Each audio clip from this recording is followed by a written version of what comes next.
Teman-teman, selamat berjumpa lagi di channel CMTV dan kali ini kita akan melanjutkan pembahasan topik tentang sholat tepat waktu gitu ya.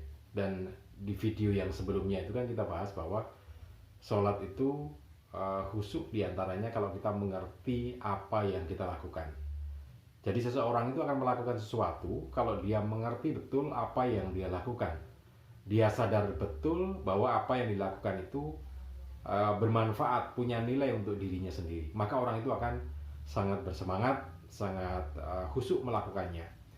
Nah, sama dengan sholat gitu ya. Jadi sholat ini sebenarnya kalau kita mengerti secara keseluruhan, maka orang atau setiap orang akan sholat dengan sungguh-sungguh, sholat dengan khusyuk gitu ya. Sehingga ibadahnya akan benar-benar dilakukan dengan sepenuh hati. Artinya, ketika dia mengucapkan bacaan-bacaan dalam sholat itu, maka telinganya juga ikut mendengarkan, pikirannya juga ikut mengawasi, dan hatinya juga ikut berbicara apa seperti yang dalam ucapan-ucapan sholat itu. Jadi semuanya menyatu, sehingga semua sel yang ada dalam diri kita itu juga akan ikut sholat, ikut berbicara, ikut membaca bacaan-bacaan sholat itu. Nah, kali ini kita akan melihat dari sisi sains gitu ya, tentang sholat itu dan manfaatnya untuk mereka yang melakukan sholat dengan tepat waktu dan dengan khusyuk gitu ya. Apa manfaatnya sebenarnya? Nah, dalam satu catatan seorang profesor yang melakukan riset, yaitu menulis dalam sebuah buku yang berjudul The Science of Sholat, menyebutkan bahwa jadwal sholat itu sudah sesuai dengan kondisi spektrum energi yang ada di alam, dan memang itu dibutuhkan oleh setiap manusia. Jadi kenapa sholat itu 5 waktu? Karena perubahan spektrum energi yang ada di alam semesta itu juga berubah 5 kali atau 6 kali ya. Jadi lengkapnya setiap saat berubah, dan paling tidak ada 6 kali perubahan besar yang harus diketahui oleh manusia, sehingga spektrum energi yang ada dalam 6 periode waktu itu sebetulnya sangat bermanfaat untuk diri kita.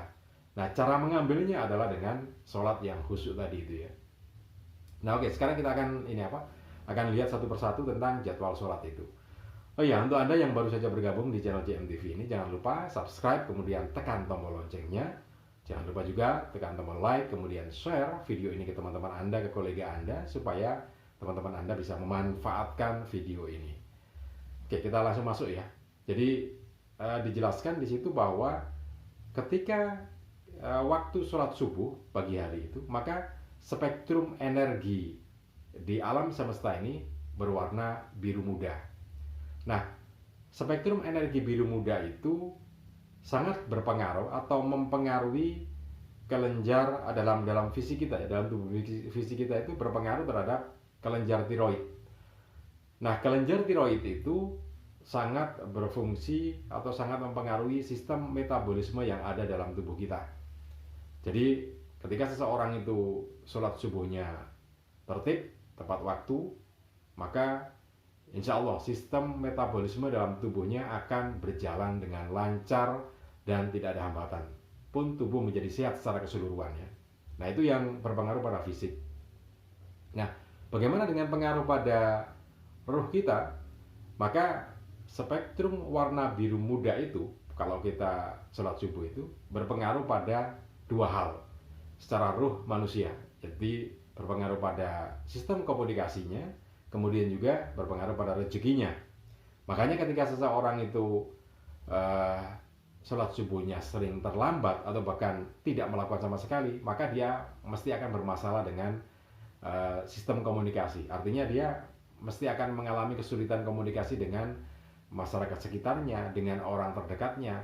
Intinya ketika seseorang sholat subuhnya tidak tertib atau terlambat terus, maka dia akan bermasalah dengan komunikasi alam sekitarnya. Alam sekitar itu termasuk orang-orang yang ada di sekitarnya, kemudian juga alam yang lainnya gitu ya. Alam yang lainnya ya termasuk lingkungan hidup lah. Apakah itu tumbuh-tumbuhan atau binatang, maka dia akan bermasalah dengan itu. Kemudian masalah yang kedua dalam sistem ruhnya adalah rezeki. Makanya orang-orang kita sering menyebutnya bangun pagi-pagi, maksudnya yang menyongsong subuh itu ya, supaya rezekinya tidak dipatok ayam gitu ya, tidak diambil sama ayam, karena ayam kan bangunnya pagi. Jadi subuh itu ayam sudah mulai berkokok, bahkan menjelang subuh ayam sudah mulai berkokok. Ayam berkokok itu 2 kali ya, jadi pas sepertiga malam terakhir sekitar pukul 3 atau setengah 3, kemudian berhenti, kemudian berkokok lagi waktu subuh.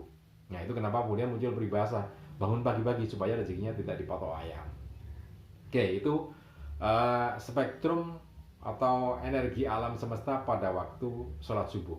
Jadi pengaruhnya tadi, ketika kita terlambat sholat subuh, maka pengaruh pada sistem metabolisme, pengaruh pada sistem komunikasi, pengaruh pada sistem rezeki kita. Yang berikutnya, maka spektrum cahaya itu sebetulnya berubah pada sholat duha, tapi nanti akan kita bahas berikutnya ya. Tapi kita beralih dulu ke sholat duhur. Jadi duhur itu ketika tengah hari, jadi matahari yang bersinar cukup terang, cukup panas, maka spektrum cahayanya berubah menjadi menguning ya, jadi biru muda tadi, kemudian bergeser berangsur-angsur menjadi pas di waktu duhur sinar atau spektrum energinya kuning. Nah kuning ini berpengaruh kepada sistem pencernaan. Jadi kondisi pencernaan seseorang yang ketika dia tidak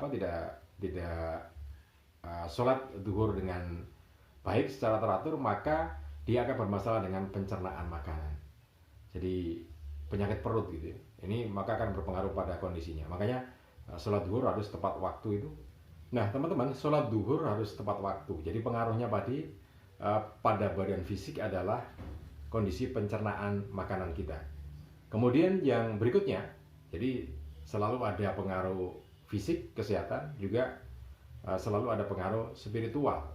Nah di sisi lain teman-teman, jadi kalau dari fisik pengaruhnya semacam itu, maka dari sisi ruh atau sistem ruh kita, sistem spiritual kita, ini berpengaruh pada keceriaan. Makanya ketika seseorang itu sholat duhurnya sudah tidak tertib, jadi sering-sering terlambat, biasanya akan berpengaruh pada 2 hal tadi itu. Akan bermasalah dengan sistem pencernaan makanan, sembelit dan segala macamnya. Kemudian yang berikutnya ini berpengaruh pada keceriaan. Jadi seseorang itu keceriaannya akan berkurang gitu ya. Ya bagaimana tidak gitu ya, karena energi kan di dalam perut itu kan kaitannya dengan energi. Kemudian juga kalau kita kaitkan dengan sisi yang lain, jadi dimana ketika tengah hari itu matahari terik-teriknya itu ya. Jadi matahari itu bukan diibaratkan, tapi matahari itu adalah percikan api neraka. Padahal kita berada di bumi, kemudian matahari menjauh di sana, kena sinarnya saja ketika pas berada di atas kepala, jadi duhur itu pas pada waktu matahari berada di atas kepala kita, itu panasnya minta ampun, sehingga kita disarankan untuk sholat gitu ya. Makanya ini berpengaruh pada keceriaan seseorang. Jadi kalau kita ingin ceria, maka sholatlah duhur tepat waktu gitu ya. Jadi semua energi yang akan kita bahas ini, mulai dari subuh dan duhur tadi, itu akan maksimal dan hanya bisa diserap dengan gerakan-gerakan ketika kita melakukan sholat. Takbir misalnya, kemudian ruku dan sujud, semua itu adalah gerakan untuk menyerap energi atau spektrum energi yang ada di alam sekitar yang sedang berubah itu. Jadi cara menyerapnya adalah dengan sholat, dengan gerakan-gerakan sholat itu, dan sholat tepat waktu. Maksimalnya kita bisa menyerap spektrum energi itu adalah pada waktu awal sholat gitu. Awal sholat duhur, awal sholat subuh itu. Nah semakin lama energi ini akan semakin melemah dibandingkan dengan energi yang lainnya. Makanya ketika kita sholat duhur di belakang-belakang mendekati asar, maka energinya sudah melemah dan tidak banyak yang akan kita dapatkan untuk badan fisik kita, juga untuk energi ruh kita. Oke, ini yang sholat subuh dan sholat duhur ya. Nanti di video berikutnya kita akan bahas tentang sholat asar, maghrib, isya, dan juga sholat malam. Oke, mudah-mudahan ini bisa bermanfaat untuk Anda. Salam dan sukses selalu untuk Anda.